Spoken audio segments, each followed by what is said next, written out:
guys, welcome back to another movie review. My name is Riley, that is Nick, and last night I took Nick out on a nice date. We went to see Happy Death Day 2U. It was a good time, and we're going to dive into it. Here's the thing, coming off Happy Death Day, it's first important to remember that movie was not a blockbuster. Yeah.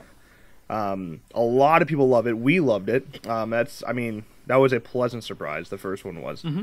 And yeah, but it's a very fun movie. It's not meant to be an incredible blockbuster Oscar nominee. It's not meant to be that. So knowing that, that's the mindset I went into Happy Death Day 2U with, and it pretty much nailed that on all occasions. Mm-hmm. I don't think it didn't feel much different, honestly. It felt like Happy Death Day. Yeah, a lot of the critics are saying we got duped. This was supposed to be horror, and we're like, well, yeah, but it was always meant to be a horror comedy. I mean, there's a lot of death in it. Yeah, killing. It's horror. Yeah, like I hear you. It's very much more driven by sci-fi and comedy this time around, and romance. It's kind of there's rom-com element going on there, but like, comparing it to the first one, I don't think it has that much less horror that is being shared right now. Like, right. There's some legitimately, suspense-driven scenes, especially some stuff surrounding Ryan. There's some legitimate suspense there. And, there's several chase scenes involving, like, the hospital and things like mm-hmm. that. And it's kind of, I don't really think there was that much less horror in this one than there was in the first one. Maybe it's not as well developed. It's not as well developed in terms of those scenes, and maybe the relief you get from them is not the same. But like, it seems to be there. And Happy Death Day by no means was a scary film in the first place.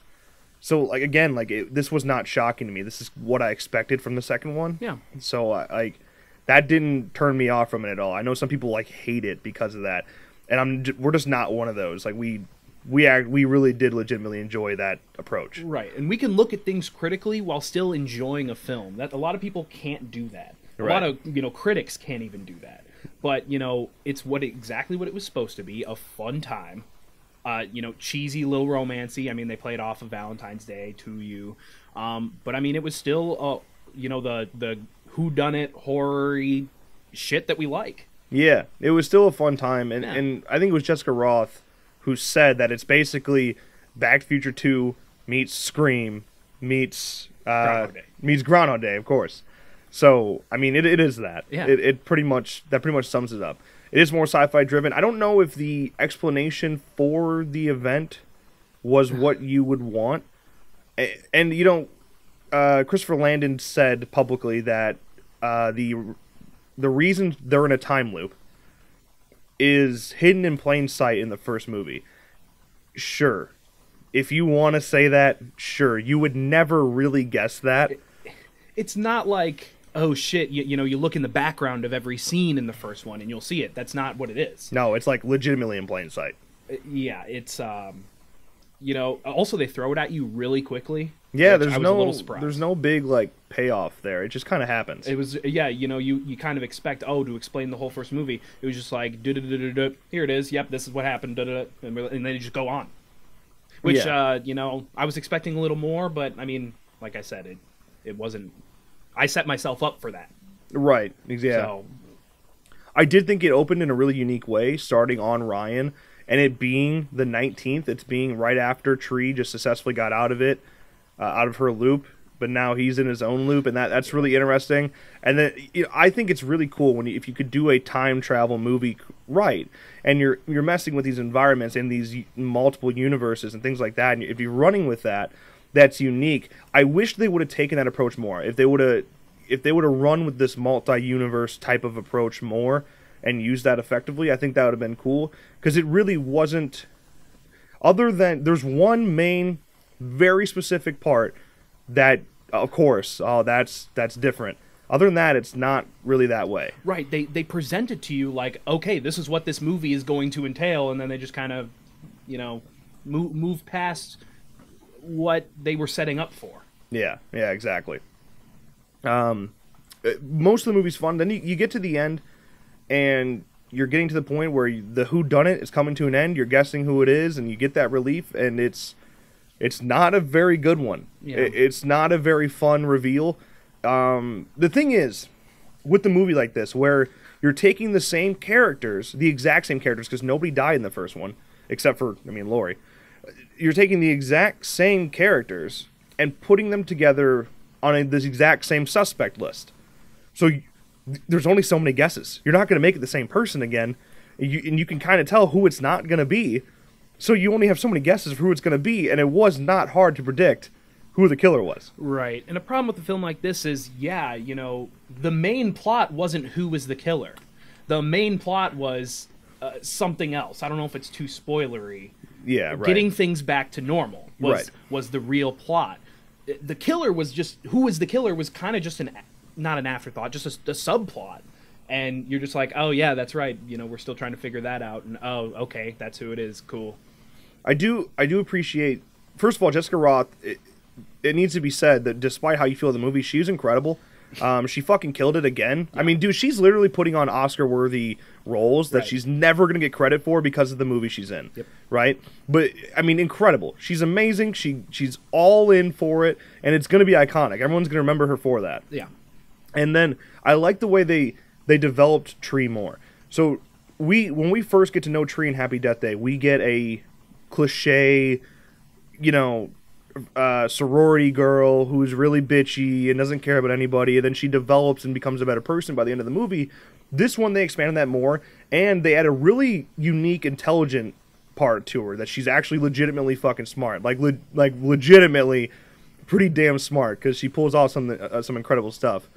So, yeah, I mean, it's just nice to have some more character to her, to, you know, she's not just some basic sorority girl. Right. I mean, even with the first one, you throw it at this one, like, she is, you know, the strong woman lead that, you know, that we've been looking for. I mean, that we're always looking for. I mean, you got Laurie Strode in the new Halloween, and now you have Tree in Happy Death Day. Jessica Roth just does an amazing job. And yeah, she buys in, and she carries. I mean, she carries the film for the most part. Yeah. All right, let's dive back into that ending. So yeah, predictable.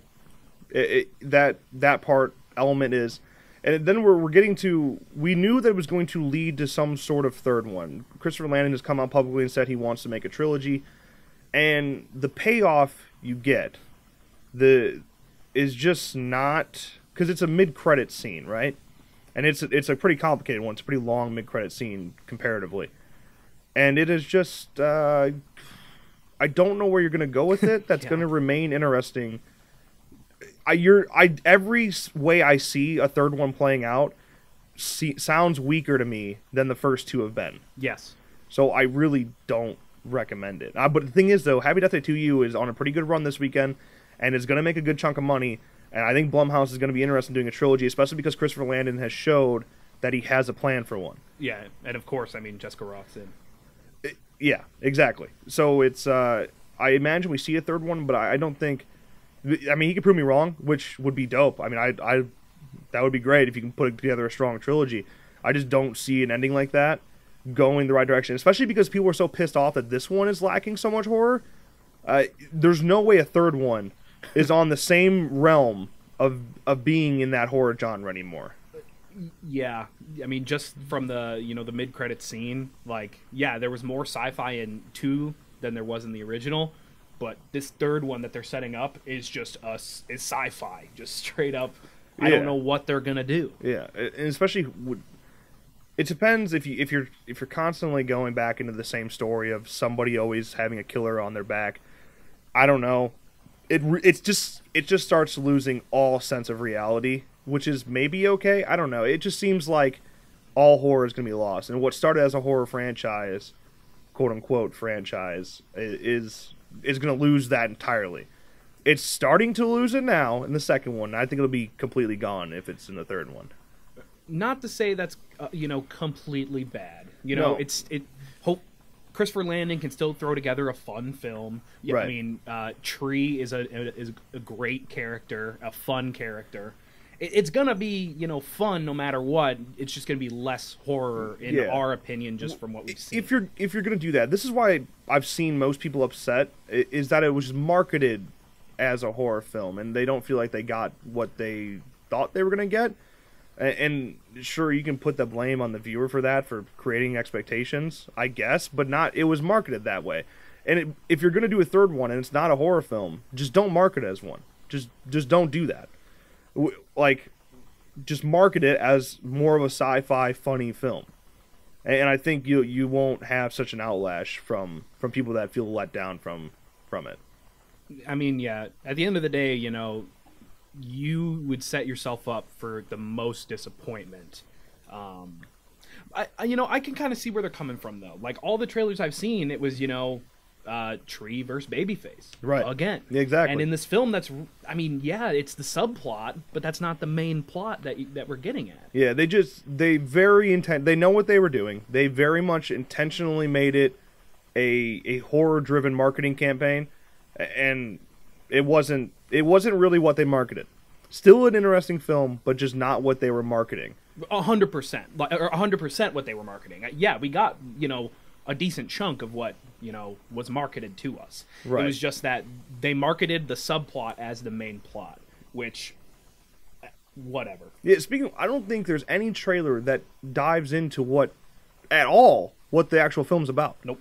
So, like I said, it's just poor marketing. I mean, that could be to, you know, hide it, because, like he said, you know, it's hiding in plain sight, and then they throw it at you, and that's the main plot of the movie. Maybe they didn't want to spoil the main plot of the movie. I see that. I also get that, but it'd be different if the fucking relief didn't come in the first 10 minutes of the film. Yeah, if that wasn't explained in the first 10 minutes, then maybe that would make more sense. I agree. So, I don't know. I just think if you're going to do a third one, change the way you market it a little bit, and then you won't have such an outlash from people that feel let down. Happy Death Day 2, though, was a fun time. Did thoroughly enjoy it. I don't think it's as good as the first one. I think the first one was a little more creative, but I like time travel type movies, and I like messing around with that, multiverses and things like that, and what you could do with it. I just wish they would expand it on it a little bit more. Yeah, you know, I was laying in bed last night having trouble sleeping, and for some reason it was just going through my head how much Happy Death Day 2 You made me love the first one so much more than I already did. I mean, that could just be like just me personally, but I was just laying in bed just thinking, man, like, Happy Death Day is like jumping into, you know, one of my favorite horror movies, just because it's just so fun, and Tree's just a great character. It's a fun story, fun movie. I still enjoyed Happy Death Day 2 You, but like, it just, you know, what I missed from Happy Death Day 2 You, you know, reinforced my love for what Happy Death Day, you know, was to me. Yeah, I think the first one's better, and on a rating out of 10, for Happy Death Day 2 You, I think it's very fair to put it at where it is in Rotten Tomatoes, which is at about a 66%. A 6.5, 7 is right about where I'd put Happy Death Day 2 You. Yeah, you know, I mean, again, you know, we can look at it critically, but also look at it, you know, as what it is and have fun with it. I'm putting it at a 7 personally for me. Yeah, this is one thing you always keep in mind, especially as a horror fan. Some of the most iconic horror films, ones that continue to stick around today, like things like Friday the 13th, were not blockbuster sensations and were not critically acclaimed, but they live on because they're fun, and they fit this trope that we love and that nostalgia that we crave. And that's what Happy Death Day was that, and Happy Death Day 2 You is that too. You just kind of gotta just run with it, roll with it. You know, it's a fun time. Yeah, but it's not an Oscar movie. Was it ever gonna be? Yeah, you know, it's still. I'm proud of Blum. You know, for Jason Blum to go on and make a sequel again, and Christopher Landon being able to write and direct again, which is in itself impressive, and to have two films that are remaining fresh on Rotten Tomatoes. That's tough to do in this genre. So to make two films that are good, by definition, I suppose, that's tough to do, and I respect that. Mm-hmm. If you do it with the third one, if you could pull off the three-peat, be good for you. That's a hard thing to do. Not many people can. Yeah. Not many people can make a trilogy, especially in horror, that is good. Don't fuck it up. Okay, that's the wrap of today's video. If you enjoyed, make sure you drop a like and subscribe to our channel for more Zits 1. And let us know in the comments below if you enjoyed Happy Death Day 2 You. Do you hate it? Do you love it? Let us know in the comments below. And with that, as always, thank you guys so much for watching. and we'll see you next time.